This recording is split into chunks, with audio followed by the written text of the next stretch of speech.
वेगवेगळ्या गावच्या शाळांना CSR फंडाच्या माध्यमातून काही कम्प्युटर मिळालेले आहेत आणि ते कम्प्युटर बऱ्याच अंशी धूळ खात पडलेले आहेत. सरकारी योजनांच्या माध्यमातून युवकांना स्टार्टअपसाठी असेल किंवा इतर रोजगार आणि कौशल्य विकासासाठी विविध उद्योग समूहांच्या आणि सरकारी योजनांच्या माध्यमातून लाभ मिळवून देण्याचं आश्वासन आबांनी दिलेलं आहे. सगळ्यात महत्त्वाचं म्हणजे प्रत्येक बाजार असलेल्या गावात आबा सार्वजनिक स्वच्छतागृहे आबांनी उभारणार म्हणून सांगितलं. विजय आबांचा जाहीरनामा तुम्ही पाहिलात का? पाहिला, आत्ताच मी मोबाईलवरती पाहिला. आपली त्यावर काय प्रतिक्रिया आहे? आता आबांनी 7 मुद्द्यांना स्पर्श करणारा आबांची सप्तसूत्री विकासाची ठोस दिशा म्हणून एक जाहीरनामा प्रसारित केला आहे. त्याच्यामध्ये प्रामुख्यानं आरोग्य, शिक्षण, पाणी पुरवठा, युवक व क्रीडा, महिला व बालकल्याण, वीज, रस्ते व दळणवळण अशा 7 प्रमुख मुद्द्यांवरती एक ठोस अशा पद्धतीचं काम करण्याचं वचन आबांनी आपल्याला दिलेलं आहे.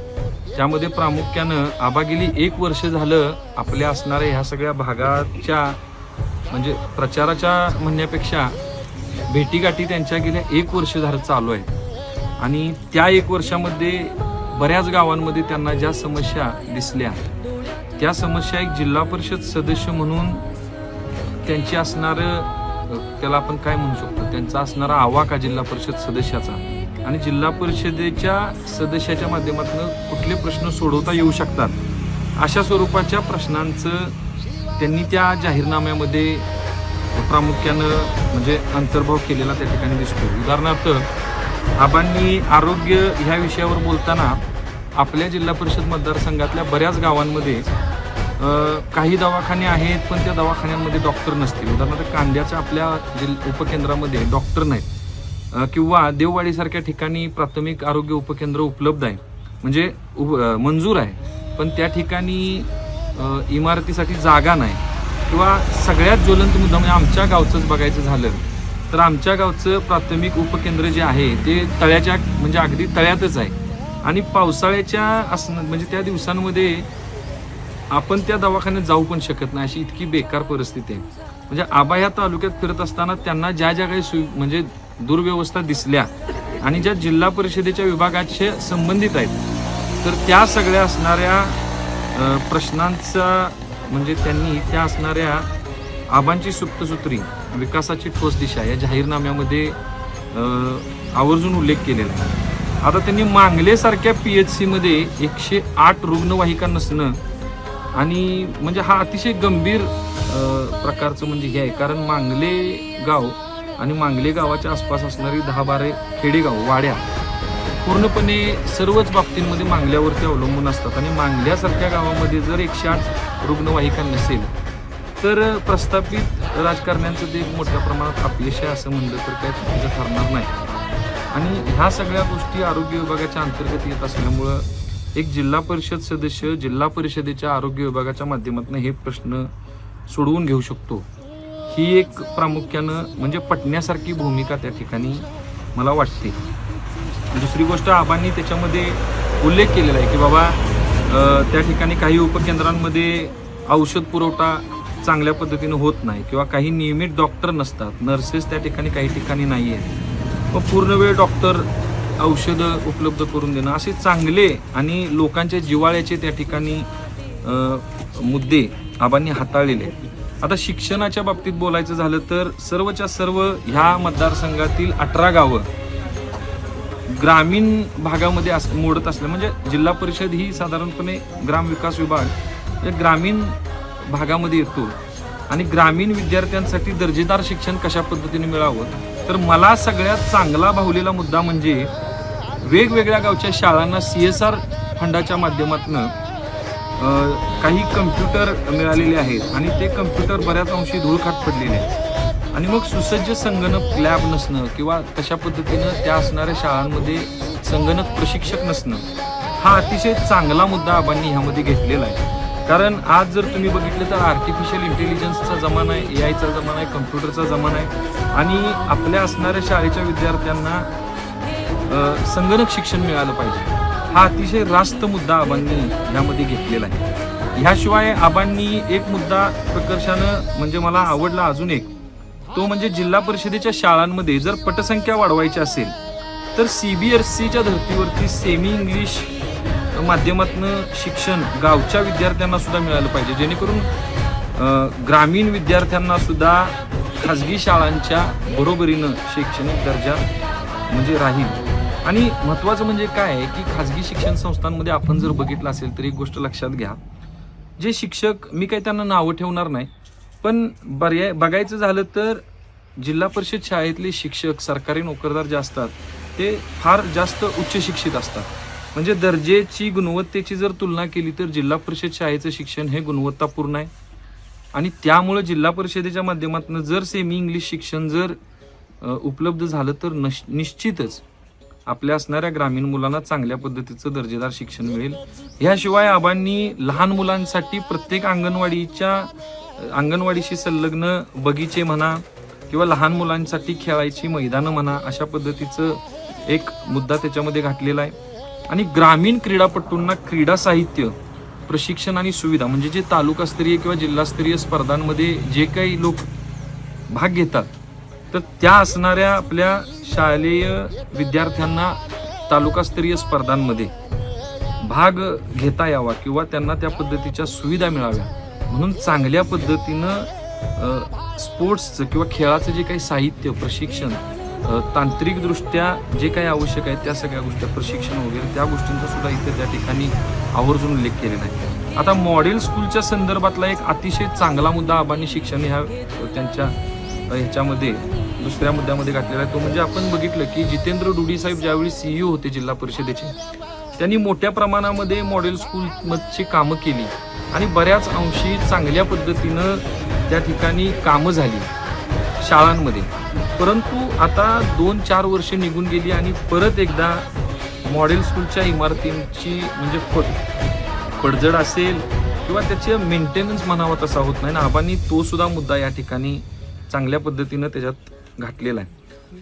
आता पाणी पुरवठा व शेती म्हणजे आपल्या सगळ्यांच्या जिव्हाळ्याचा प्रश्न असलेला पाणी पुरवठा व शेती हा प्रश्न म्हणजे कशा पद्धतीनं भागायवाडी, भाटशिरगाव, इंगरुळ, कापरी, लादेवाडी आदी गावांमध्ये हरित क्रांती घडवण्याच्या संदर्भामध्ये चांगल्या पद्धतीनं पुढाकार घेऊन शेतकऱ्यांच्या मालकीच्या स्कीम्स कशा पद्धतीनं उभा करता येतील याच्यासाठी आबांनी प्रयत्न करणार असल्याचं सांगितलेलं आहे. आणि शेतकऱ्यांच्या नेतृत्वाखाली अशा पद्धतीच्या पाणी पुरवठा संस्था ज्यावेळी स्थापन होणार त्यावेळी कुठलाही कारखाना किंवा कुठल्याही म्हणजे राजकीय शक्तींचा त्या ठिकाणी त्याच्यावरती हे नसणार, म्हणजे काय म्हणतो त्याला आपण, एक अंकुश नसणार. कारण आपण जर बघितलं तर माझ्या माहितीप्रमाणे बापूसाहेब जमदाडे जयभवानी पाणी पुरवठा संस्था माले, तर अशीच ती एक पाणी पुरवठा संस्था आदरणीय शिवाजीराव देशमुख साहेब आणि आदरणीय विनयरावजी गोरे सावकर साहेबांच्या माध्यमातून त्या ठिकाणी ती एक संस्था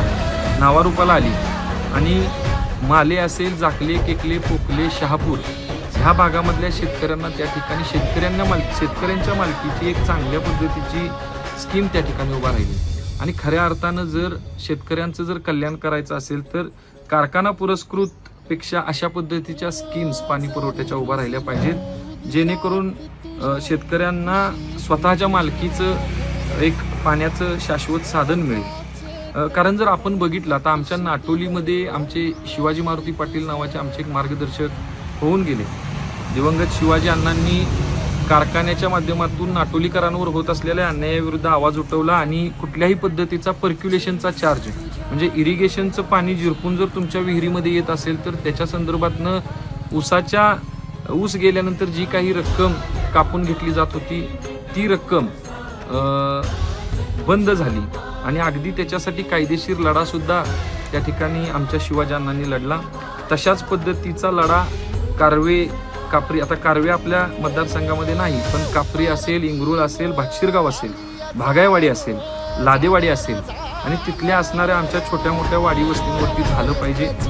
आणि त्यानंतर त्या असणाऱ्या वाडी वस्तींवरती बऱ्याच ठिकाणी रस्ते, वीज व पाण्याची टंचाई सुद्धा भासून देणार नाही म्हणून आपण त्याच्यामध्ये एक उल्लेख केलेला आहे. मुलांसाठी गावागावांमध्ये क्रीडांगणाची निर्मिती आणि दुरुस्ती याशिवाय तालुका क्रीडांगण जे आहे मांगल्यामध्ये तिथं सिंथेटिक ट्रॅक आणि वेगवेगळ्या पद्धतीच्या आधुनिक सुविधा आणि ह्याशिवाय सरकारी योजनांच्या माध्यमातून युवकांना स्टार्टअपसाठी असेल किंवा इतर रोजगार आणि कौशल्य विकासासाठी विविध उद्योग समूहांच्या आणि सरकारी योजनांच्या माध्यमातून लाभ मिळवून देण्याचं आश्वासन आबांनी दिलेलं आहे. म्हणजे तरुणाईचं सुद्धा त्या ठिकाणी चांगल्या पद्धतीने एक शाश्वत आबांनी एक तरुणाईला सुद्धा संधी आणि दिशा देण्याचं काम त्या ठिकाणी केलेलं आहे. महिला आणि बालकल्याणाच्या बाबतीत आबांनी मला जर वाटतोय कुठला सगळ्यात चांगला मुद्दा जर घेतला असेल तर बंधूंनो एक गोष्ट लक्षात घ्या की सगळ्यात महत्त्वाचं म्हणजे प्रत्येक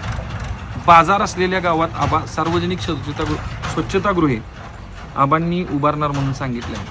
म्हणजे खरं तर हे अपयश आहे आपल्या पूर्वीच्या यंत्रणेचं की प्रत्येक बाजारहाट असणाऱ्या गावांमध्ये महिलांसाठी सार्वजनिक शौचालय नसणं किंवा स्वच्छतागृह नसणं आणि मग बाजारला प्रामुख्यानं जास्तीत जास्त महिलाच येत असतात. भाजी विक्रेते असतील किंवा बाजारहाट करण्यासाठी असतील आणि त्यांच्यासाठी गावागावामध्ये सार्वजनिक स्वच्छतागृह उभारणं, बचत गटांना प्रशिक्षण देणं आणि मग गर्भवती महिलांच्या संदर्भातले काही प्रश्न आबांनी ॲड्रेस केलेले आहेत. आणि आता सर्वात महत्त्वाचा आणि शेतकऱ्यांचा दिवसा विजेचा प्रश्न आबांनी चांगल्या पद्धतीने हँडल केलेला आहे.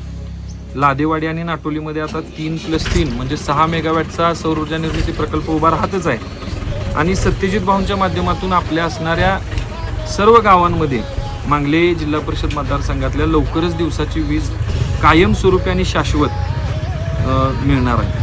ह्याशिवाय मला जर आबांशी संबंधित कुठला जर हा प्रश्न म्हणजे सगळ्यात चांगला जर फायदा तालुक्याला म्हणण्यापेक्षा मतदारसंघाला आबांच्या माध्यमातून होणार असला तर तो रस्ते व दळणवळणाच्या संदर्भातला आहे. कारण आपले नेते आदरणीय सत्यजित भाऊ देशमुख महाराष्ट्र राज्याच्या पाणंद संबंधित जी एक समिती आहे तिचे सदस्य आहेत आणि आबांना ह्या संदर्भातल्या कामाचा अनुभव असल्यामुळं बऱ्याच अंशी शेतकऱ्यांचे जे काही प्रश्न आहेत म्हणजे शेतरस्ते असतील, पाणंदे असतील किंवा इतर असणाऱ्या वाडी वस्तीवरती जाणारे रस्ते असतील जे की ग्रामपंचायतीच्या अखत्यारीत येतात किंवा ग्रामपंचायतीच्या नव्हे पण जे की शेतकऱ्यांशी संबंधित आहेत, जिल्हा परिषदेच्या संदर्भातनं त्यामध्ये राबवले जातात, ते सगळे मुद्दे आबांनी ह्या सगळ्या ह्याच्यात कव्हर केलेले आहेत. खरं तर मी विरोधकांचा वचननामा सुद्धा वाचला आणि त्या वचननाम्यापेक्षा मला हा जास्त व्यावहारिक वाटला.